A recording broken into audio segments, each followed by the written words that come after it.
Hi అండి, welcome to సంధ్య జున్ను vlogs. ఈరోజు నెయ్యి ఎలా ఈజీగా ఇంట్లో ప్రిపేర్ చేసుకోవాలో చూద్దామండి.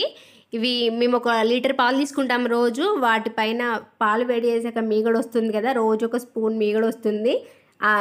అది నేను తీసి ఫ్రిడ్జ్లో పెడతాను. ఒక 1 వీక్ అయిన తర్వాత దాన్ని మిక్సీ పట్టి వేడి చేస్తాను. ఇలా ఈజీగా ఇంట్లోనే మనం నెయ్యి ప్రిపేర్ చేసుకోవచ్చు. బయట కొనకుండా హెల్తీగా ఇంట్లోనే పిల్లలకు పెట్టచ్చు, మంచిగా ప్రిపేర్ చేసుకొని.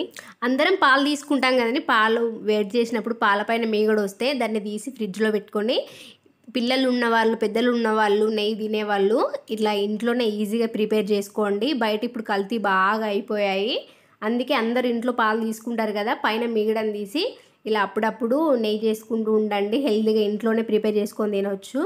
నేను ఆల్రెడీ నా ఛానల్లో అంతకుముందు నెయ్యి వీడియో పెట్టానండి. స్టార్టింగ్లో చూడని వాళ్ళు ఎవరంటూ ఉంటే చూడండి. మళ్ళీ సేమ్ ప్రాసెస్, మీగడ ఉంటుంది కదా, మీగడని కొంచెం కొంచెం వాటర్ పట్టుకుంటూ మిక్సీ పట్టుకోవాలి. మిక్సీ పట్టుకున్న తర్వాత కొంచెం కూల్ వాటర్లో, తర్వాత నార్మల్ వాటర్లో ఆ మీగడని ఇలా మనం ముద్దలాగా తీసుకొని ఆ ముద్దని మొత్తం వేడి చేసామంటే నెయ్యి రెడీ అవుతుంది. ఇలా ఈజీగా ఇంట్లోనే హెల్తీగా ప్రిపేర్ చేసుకోవచ్చండి. చిన్నపిల్లలకు మాత్రం నెయ్యి పెట్టేవాళ్ళు ఇంట్లోనే రెడీ చేసుకోండి. ఇలా ఈజీగా సింపుల్గా హెల్తీగా తినవచ్చు.